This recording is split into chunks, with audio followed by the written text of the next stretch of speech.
Today, I want to talk about the most insidious entity in the universe. The most insidious entity in the universe. And the reason this entity is insidious is because it doesn't roar loudly. It whispers just enough to get you to stop trying. And what is that entity that I'm talking about? Well, it is fear.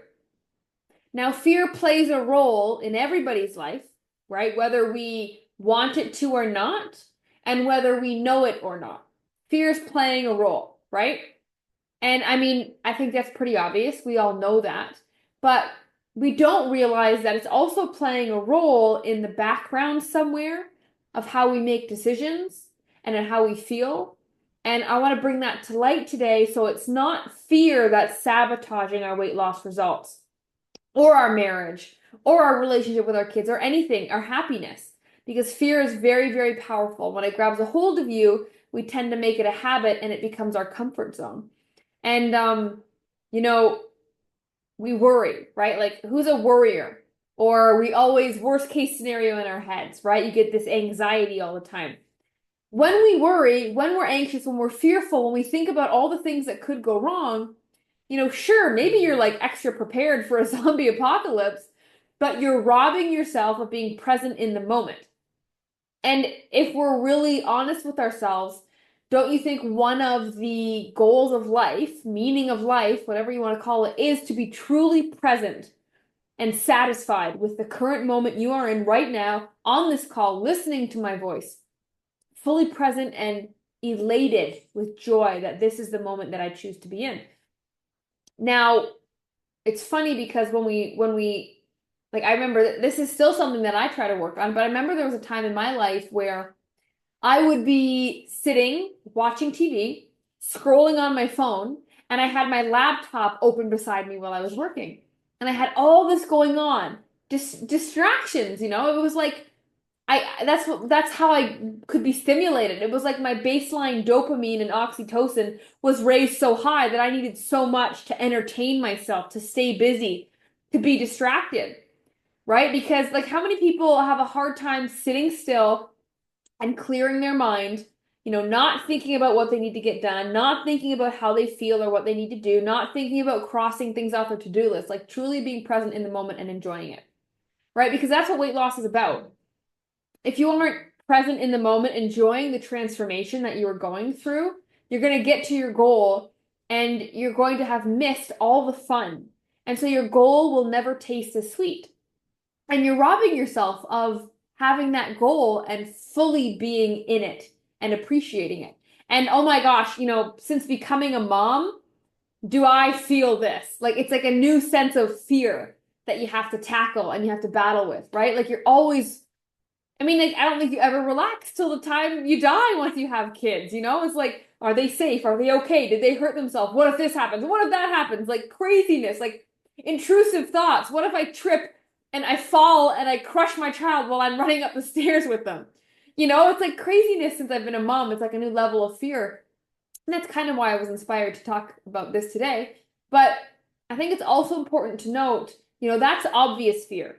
That's very clearly irrational fear that I can rationalize and talk myself through. So it doesn't dictate how I feel, right? If I didn't have the strength, then I would just be terrified and anxious.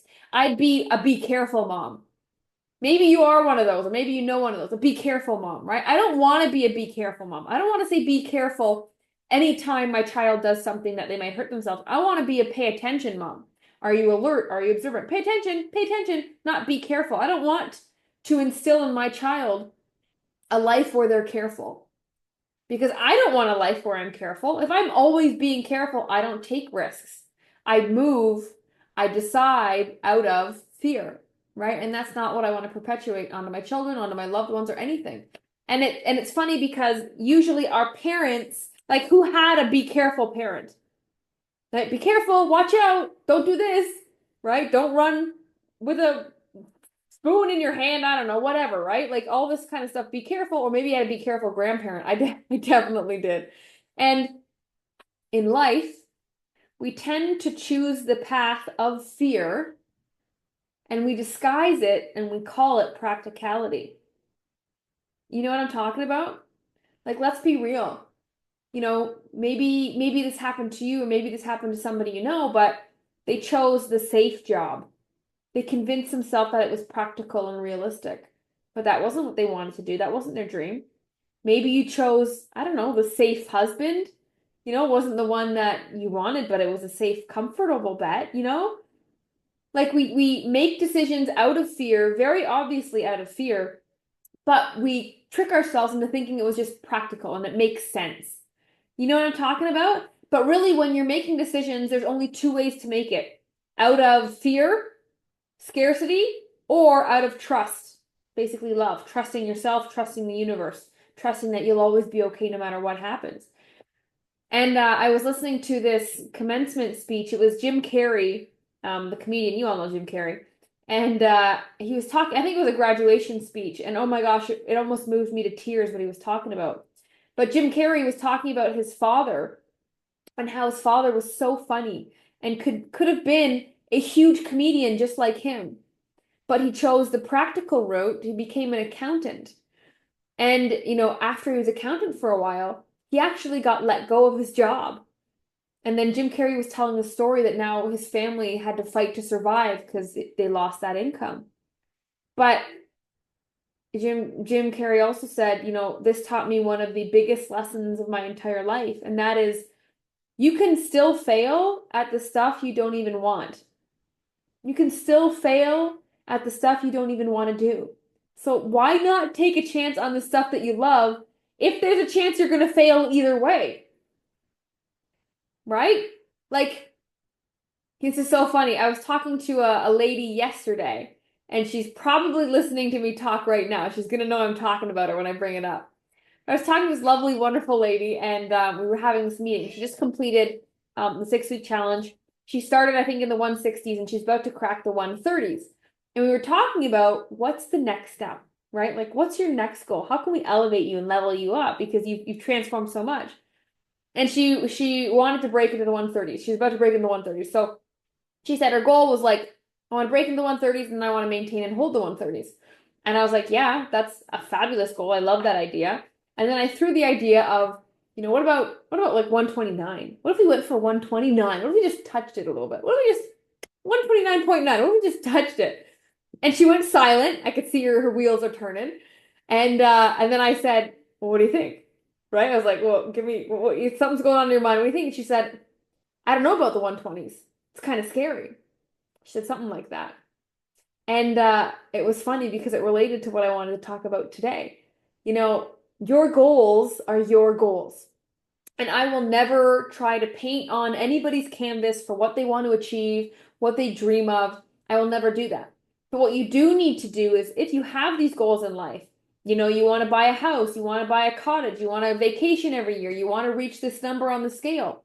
If you have these goals in life, you have to ask yourself, why? Why did I choose this very goal? And you have to know the answer to that before you're able to go all in on that. And the reason for that is if you pick the goal of being 135 because you thought that that was safe, or you were afraid of the unknown, afraid of success, afraid of failing and not getting there and disappointing yourself, whatever the reason, if there was any type of fear behind the reason you made that goal, then you're about to go all in on that fear. Do you see what I'm saying? If the reason why you made a goal, if there's even an inkling of you playing it safe because of fear, and then you try to go all in on that goal, you've literally just gone all in on fear, which I know nobody wants to do. Right? And so whatever your goal, go for it. I love that you love your goal. I love that you're all in on your goal. Weight loss are not related. But just ask yourself, why did I choose that one? Right? Because a lot of times ladies will say, oh, well, this is good enough. This is realistic. I could barely get to this goal, so I'll choose this goal. Right? That's not the mindset of achieving powerful things. That's not the mindset of abundance where the universe wants to gift you so many things because you make decisions based off of trust. right? Because you either, like I said, you either make a decision based off of trust or you make a decision based out of love or based out of fear, rather. And if you're doing it out of fear, that's kind of like a hoarding mentality. I'm protecting myself from the unknown, the what ifs, the I don't knows, the success, the failure. It's fear is coming from a place of protecting yourself, which it makes sense. We're animals, right? That's our animalistic instinct that we were trying to fight. But if you want amazing, unbelievable success in life, whatever your version of absolute success is, you have to make decisions from love and trust. Trusting that no matter what decision you do make, it will be the right one. And even if it wasn't, you're not going to die. You're still going to be okay. Have you ever not been okay? If you're still here right now listening to me talk, you've made it through everything. You're capable. Why not push yourself and see what you can really do if you've already made it through all the crap life has thrown at you, right? Like, there's something so cocky in the best way about making decisions from a place of trust. It's like so nonchalant. It's like, yeah, I got my back. The universe has my back. No big deal. I'm choosing this option. It's just so much more of a calm way to live. Instead of always regretting the past, fearing the future, living in the what ifs. And one of the best quotes I've ever heard, because this past year, actually, I've really been diving into fear and trying to conquer it. And actually, I'm not going to say try to conquer it. I am conquering it and really unraveling where it's hiding in my life and how it's holding me back. And one of the best quotes, it's so amazing, and that quote is, there are more fears than there are dangers in this world. Unpack that for a second.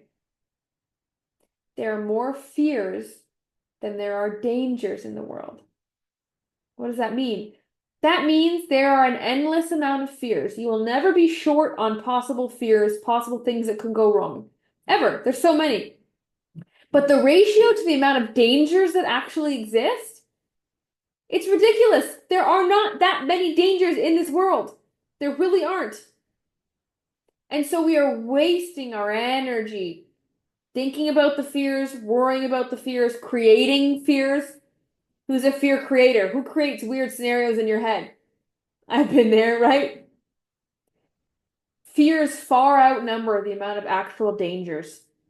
And so take a chance, right? Like, this even goes on the micro level of decisions, ladies. Like, think about a workout, right? Like, why, when you are sitting, when you come home from a long day of work and you're tired and you don't really want to exercise, but you know you should, and you're stuck in that middle zone of deciding working out or not working out, right? Going after my goal or sitting on the couch. When you're in that precipice of a decision, this is where this comes in. And you don't even think it, right? You wouldn't say, I didn't work out because I was afraid today. You wouldn't say that. But if we peel back the layers, that's what's happening. Think about it. Why didn't you decide to work out that one time? Because you made the decision to not work out at a place of fear. Now follow me with this. What were you afraid of? That sounds silly, right? I wasn't afraid. But yes, there was a fear of, let's say, getting uncomfortable, right? There was a fear of making yourself physically uncomfortable in an exercise. There was a fear of the unknown. How is the exercise going to make me feel? Who am I going to become if I'm somebody who exercises regularly? Am I going to like that person? Fear of being successful. If I'm actually a woman of my word, whoa, then I got to keep being a woman of my word. Think about that. Sometimes we don't do things because we don't want to do them, because it means we got to keep doing them. Crazy, eh?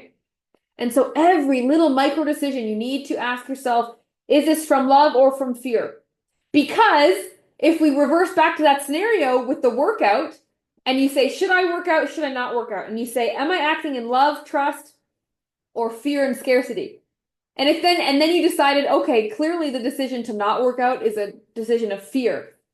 That's silly right now. I'm not afraid right now. I'm going to go work out, right? When you start to label things and use the right wording, it can actually be the push you need to go make the right decision. And so, fear, F-E-A-R, It stands for it has two meanings. It really can, right? Forget everything and run, or face everything and rise. And if you're taking the time to literally listen to me as I say words, I'm just saying words, and you're sitting there deciding whether or not you want to listen to these words. If you're doing that, that means you jumped on this call from a place of trust. I trust that this is the right thing that I should do because I know it's going to grow my mind. I know it's going to get me further. I'm trusting. Right? And so I hope you realize, ladies, that the only thing to fear is literally fear itself. And the first way to start to conquer that is to understand that you're either acting out of trust or fear, period. There's no in between, there's no other ways. It's literally that extreme when it comes down to even the silliest of decisions. So if you're ever faced with those decisions, you don't know what to make. I have a craving. I want a snack. I see the food in front of me. I'm too tired to exercise. I'm too tired to spend time with my husband. Right? I don't want to send that email at work. Fear is comfort. Fear is pretty comfortable because we're used to it. Because our body makes us feel good when we don't go out of our comfort zone. Because it wants to keep us safe. But I think we all know that nothing happens, nothing worth talking about, nothing worth writing in a book ever happens inside your comfort zone. So, face fear, realize that it is behind every decision if you don't actively work against it. So, no more forgetting everything and running. It's facing everything and rising.